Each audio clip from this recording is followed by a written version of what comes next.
सर्वप्रथम मैं आप लोगों के समक्ष तथाकथित कुछ बातें रखना चाहूँगा जो मेरे ही द्वारा पहले कही हुई बातों को स्पष्ट करता है।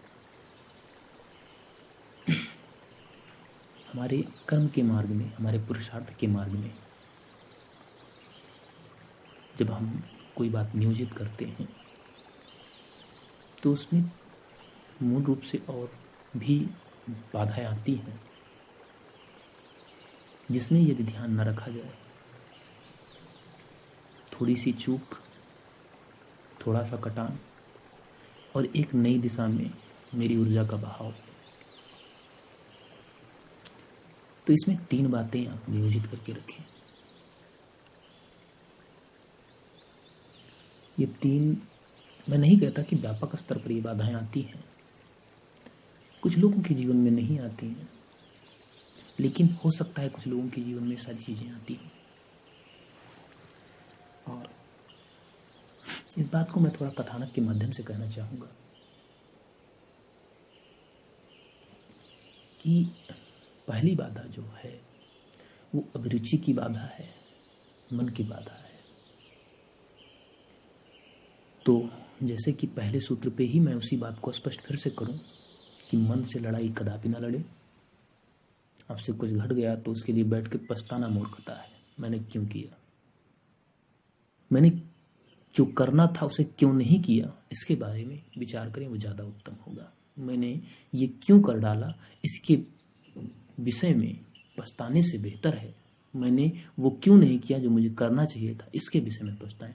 यदि आप बुरे के लिए पछताएंगे तो आपसे बुरा घटेगा, क्योंकि शरीर के भीतर के मन का विज्ञान ही ऐसा है। मैंने एक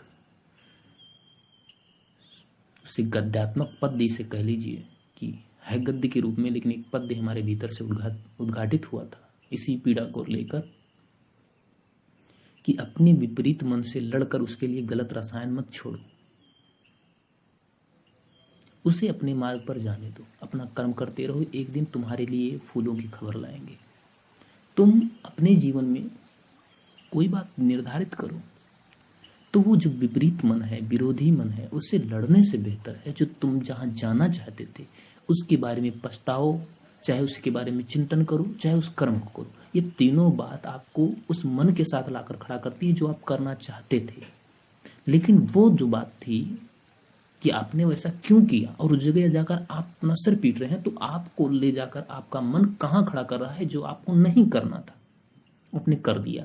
अब जब आप एक समय पर पछता रहे हैं तो भी तो उसी की तरफ दृष्टि है, तो आपके भीतर जो मन का वो जो अंग है, वो जो तंत्री है, तो आपका कंसंट्रेशन पावर जिस क्षेत्र में होता है वो विकसित होता है। ये शरीर के भीतर का एक भौतिक विज्ञान है, ये शरीर के तंत्रियों का विज्ञान है।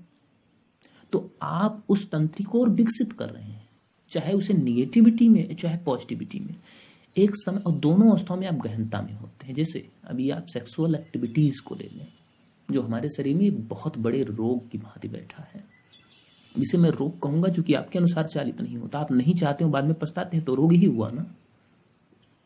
तो इसका अगर रस करने के बाद भी मिलता हो कोई चीज, तो तात्पर्य अर्थात आप वो सही कर रहे हैं। लेकिन जिसको करने के बाद आपको पछताना पड़े तो वो गलत है।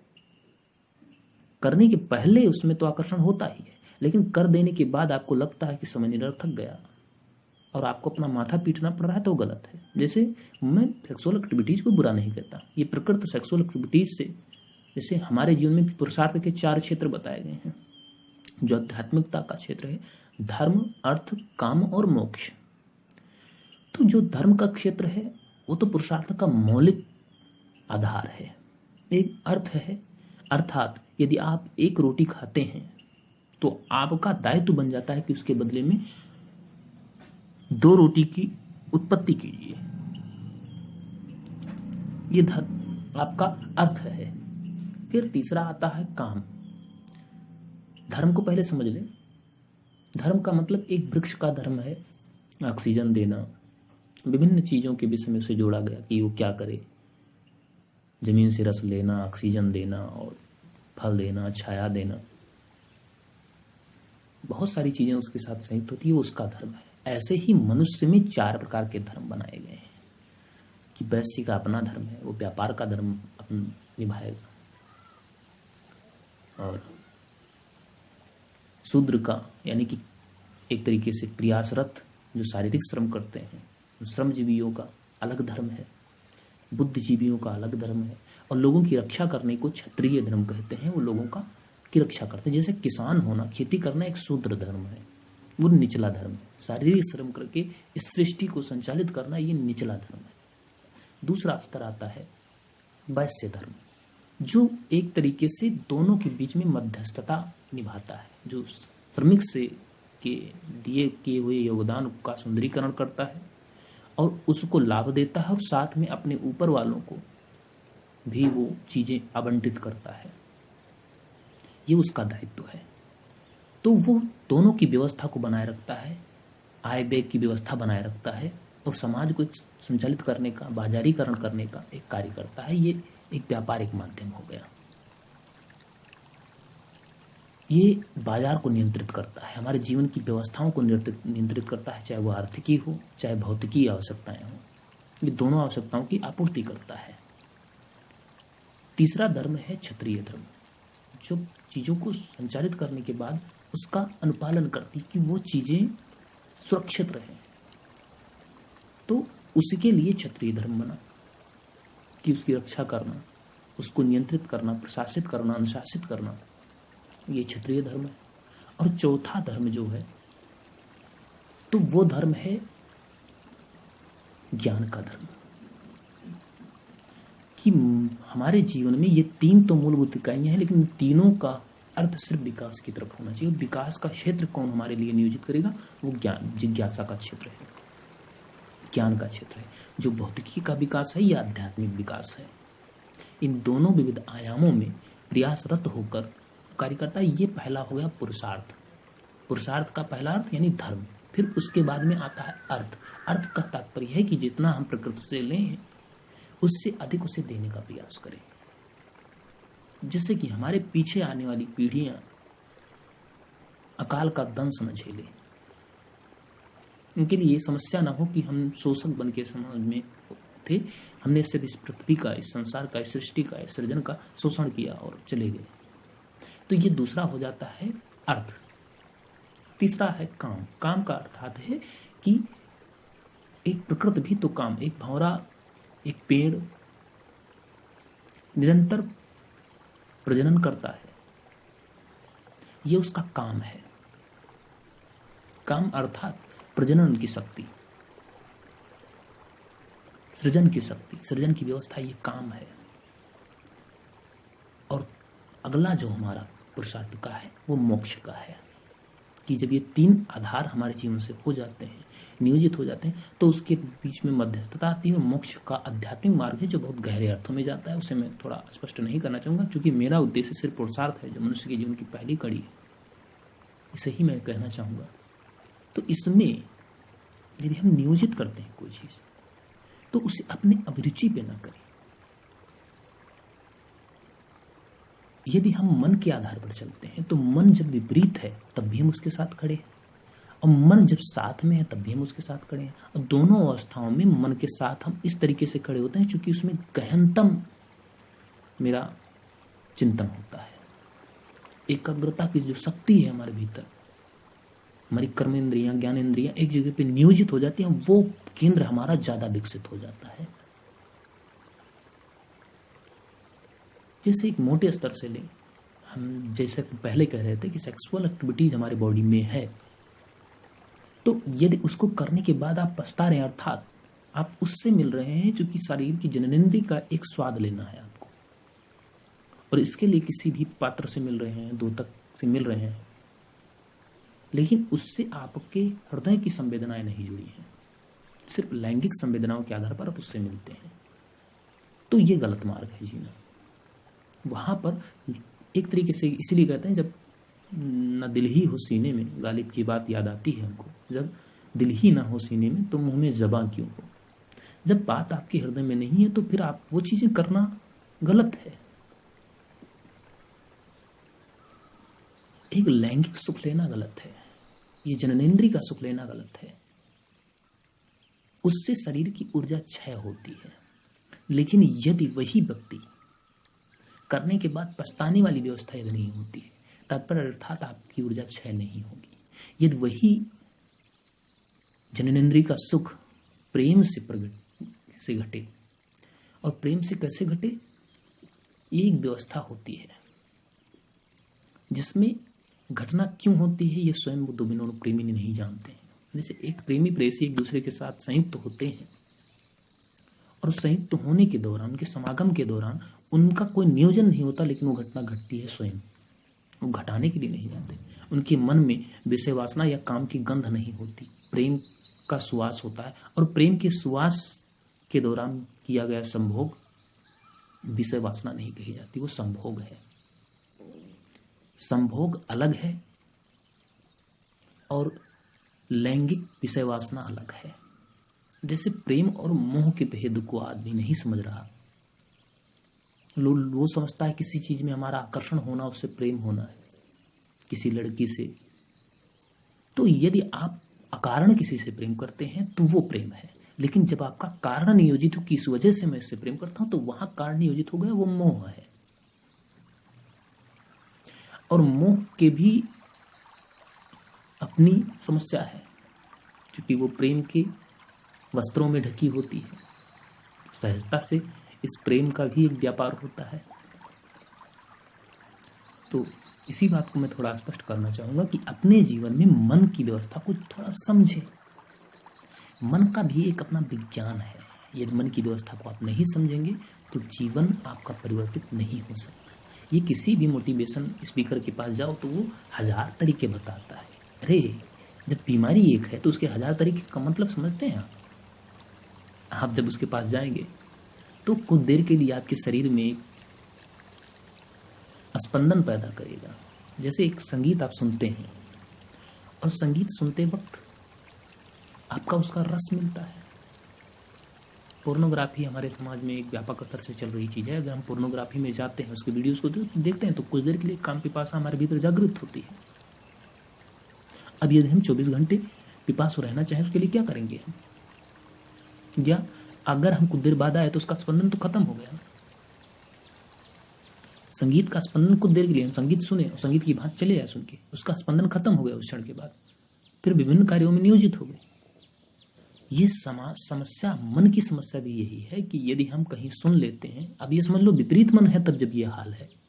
और जो आप नहीं हो रहा है आपसे, जो आप करना चाहते हैं मगर नहीं हो रहा है। एक तरफ है आप जो करना चाहते नहीं है वो आपसे हो रहा है, उसका जब रस ज़्यादा देर नहीं टिकता। तो जो आप नहीं करना चाहते हैं उसके बारे में बताते हैं, और जब बताते हैं तो उस दौरान आपके भीतर के अहंकार पे चोट करते हैं, आपके सामर्थ्य की पहचान देते हैं अचानक, और वो कुछ देर के लिए स्पंदित होता है। फिर आके 10 दिन प्रयास करिए, सब खत्म। आपके भीतर के जुनून को, आपके भीतर के पागलपन को थोड़ा स्फुरित कर देते हैं। उससे आपके जीवन में परिवर्तन नहीं आएगा। आप जाकर फिर सुनेंगे और एक दिन वो स्पंदन बंद होने लगेगा। जैसे आप वर्तमान में संदीप माहेश्वरी में, क्षमा चाहूँगा उनसे और आप लोगों से भी यदि मैं कुछ थोड़ा बुरा कह रहा हूँ, लेकिन मेरा उद्देश्य किसी को गलत कहना नहीं, उनका भी प्रयास सही है। लेकिन प्रेरणा से हमारे जीवन में परिवर्तन नहीं आ सकता, निश्चित रूप से समझ लीजिए। और यदि प्रेरणा यदि वो भावानुभूति के आधार पर हो तो बिल्कुल नहीं। जैसे वाल्मीकि की प्रेरणा सिर्फ इस ज्ञान को देनी थी कि आप गलत मार्ग पे हैं, वो व्यवस्था अलग है। उनके जीवन में अचानक क्रांति आ गई, वो व्यवस्था ही अलग थी। जैसे एक बच्चे को ज्ञान नहीं है सांप का और उसे पता चल जाए मैं सांप पकड़ रहा हूं, तो वो नहीं पकड़ेगा, इससे मैं मर सकता हूं। लेकिन नहीं जानता तो पकड़ता है, कितना भी समझाओ। ऐसे ही मनुष्य को समस्या अगर है कि वो सांप को पकड़ रहा है, जानता है ये सांप और फिर भी पकड़ रहा है, तो उसकी आदत है। लेकिन वाल्मीकि की कोई आदत नहीं थी रत्नाकर डाकू बनने की। वो जीवन का गलत आयाम था जिसमें वो जी रहे थे, और जब उन्हें ज्ञान हुआ कि गलत आयाम है तो उन्होंने नए सत्य सिरे में अपने जीवन को मोड़ दिया। वो आदत नहीं थी। लेकिन ये अगर जिस विषय पे वो कह रहे हैं वो आदत है मनुष्य की। आदत यानी कि मन के उस विशेष तंत्रियों को इतनी बार रस मिल चुका है कि वो स्वयं पैदा होती हैं। वो मन उसे खींच कर ले जाता है। तो जब ये आदत की बात नियोजित हो जाती है तो वाल्मीकि यानी रत्नाकर डाकू की बात आप पे लागू नहीं होगी कि आप एक बार सुन के आपके जीवन में क्रांति घट जाए। दूसरी बात आप समझ के रखना, देखो मन का भी अपना एक विज्ञान है। यदि आप उस विज्ञान को नहीं समझेंगे तो आपके जीवन में समस्याएं आती रहेंगी और नए नए माध्यमों से आती रहेंगी, आप उसे बदल नहीं पाइएगा। हम उसे संगीत की बात सुन लेंगे, अहिंसा की बात, अभी समाज की बात करूं, अहिंसा की बात बड़े प्रेम से सुनते हैं, लेकिन क्या अपने जीवन में हम अहिंसक हो पाते हैं? सत्य की बात बड़े प्रेम से सुनते हैं कि सत्य बोलना चाहिए, झूठ मत बोलो, लोगों से प्रेम करो। एक लड़की से भी प्रेम करते हैं, क्या 24 घंटा वो प्रेम टिकता है? नहीं। आप जाते हैं प्रेम करने, एक क्षण के लिए थोड़ा स्पंदन महसूस किया, उसके बाद 24 घंटा आकर एक व्यक्ति आया, किसी की बात हुई स्मरण में आती है, उसने कहा था कि यदि वो गला आपसे गले मिलने कोई आए, आलिंगन में भर ले और आपको छोड़ना ना चाहे, तो सारा प्रेम विदा हो जाएगा कुछ देर बाद। जिसे आपने ही बड़े प्रेम से अपने गले लगाया था, वो सारा प्रेम अब खत्म हो गया। आधे घंटे, एक घंटे कह दे मैं गला नहीं छोड़ूंगा, मैं तो बस आलिंगनबद्ध रहूंगा। आप कहेंगे ये क्या पागलपन है? ये ठीक बात नियोजित होती है हमारे मन के साथ। देखो मन का भी अपना एक साइंस है, तो मन के साइंस को अगर नहीं समझेंगे, उत्प्रेरण की बातें सुनकर आएंगे और सोचेंगे उससे हमारे जीवन में क्रांति घटेगी, नहीं घटेगी।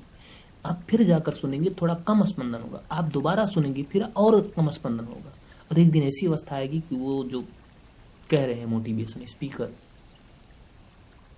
उनकी बातों का कोई असर ही नहीं होगा, आपकी आदत वही की ज्यों की त्यों रहेगी।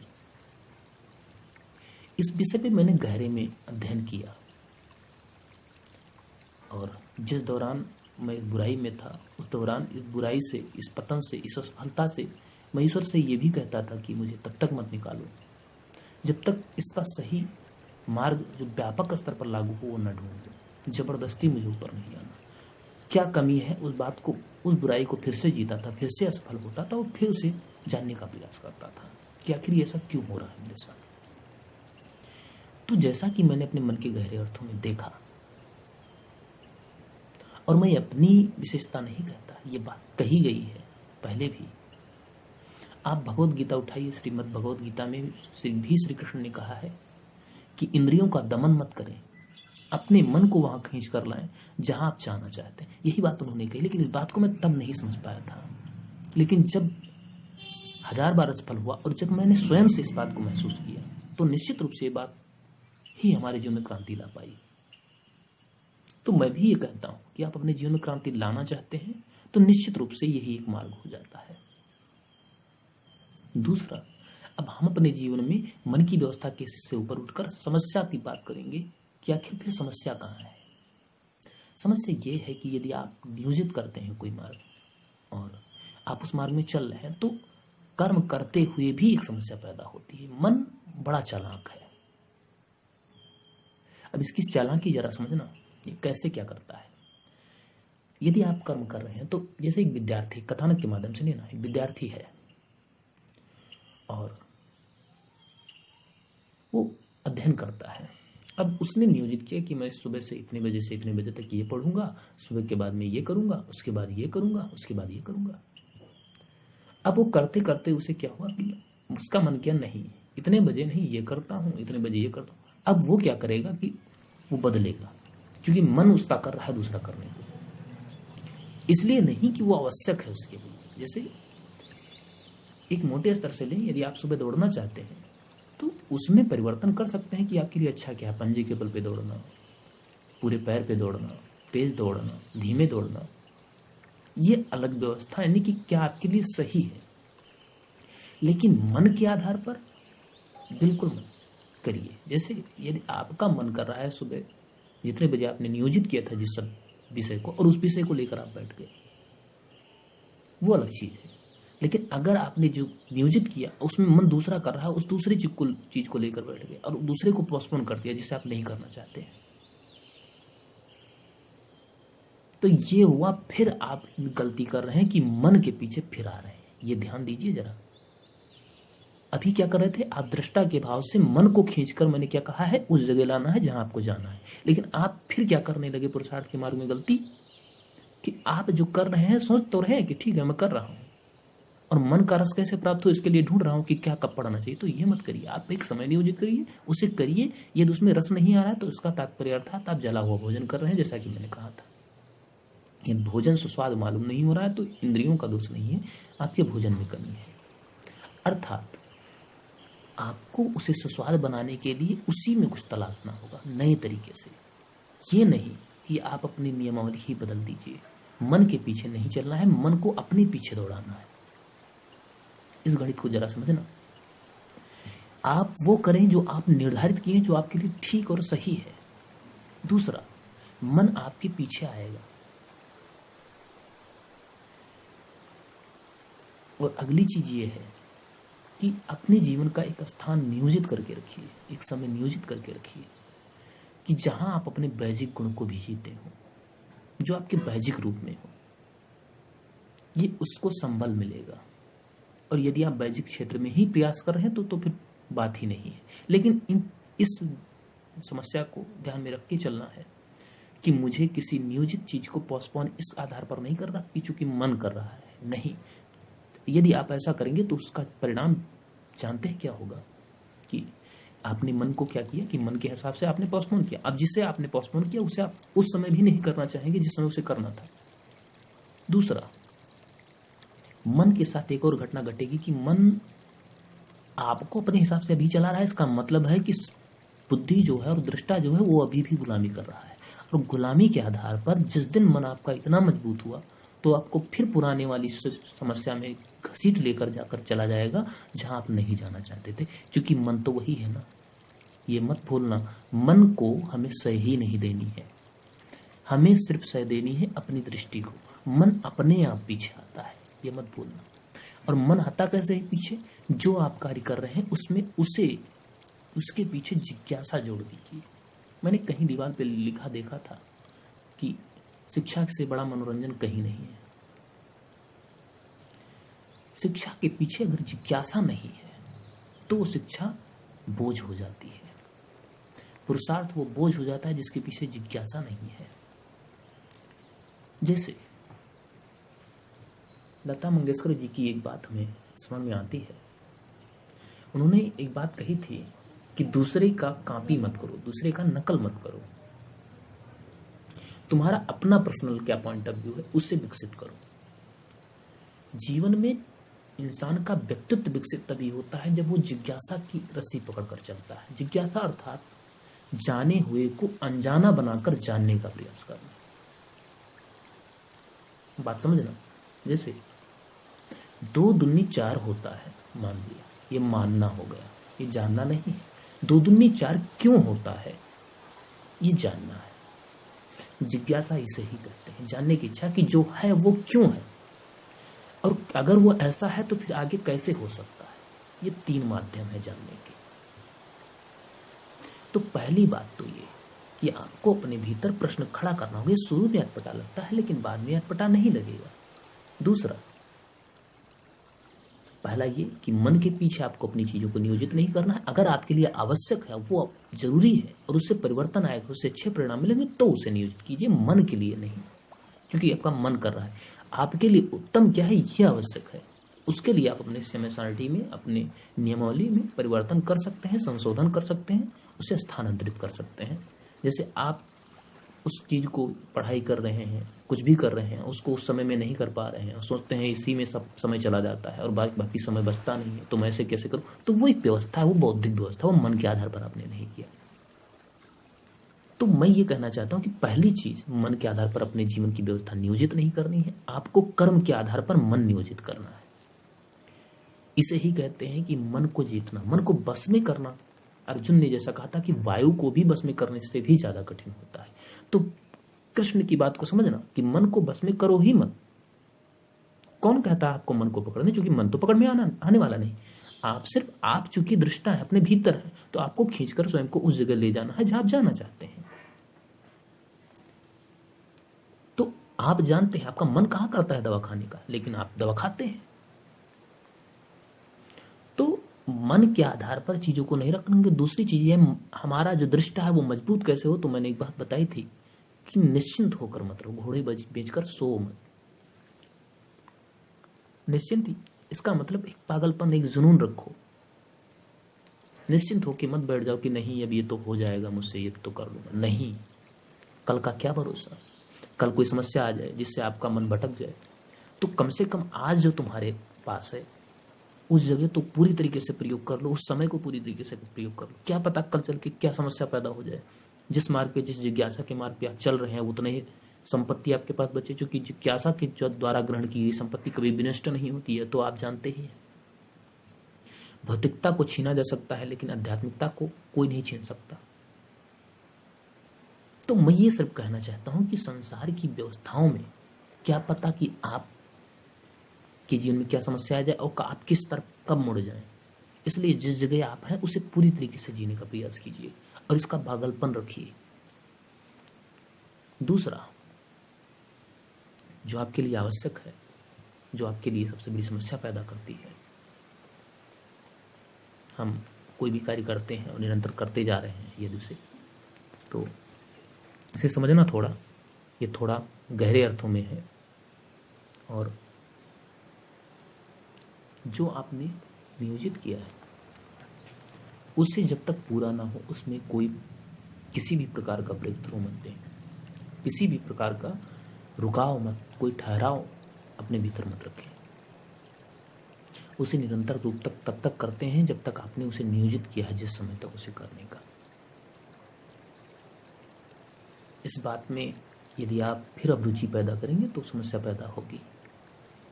और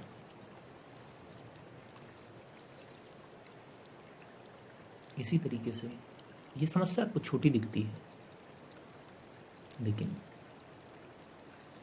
एक छोटी सी भी दरार, एक छोटी सी भी कमजोरी पूरे नींव को ढहा देती है, पूरे मकान को ढहा देती है।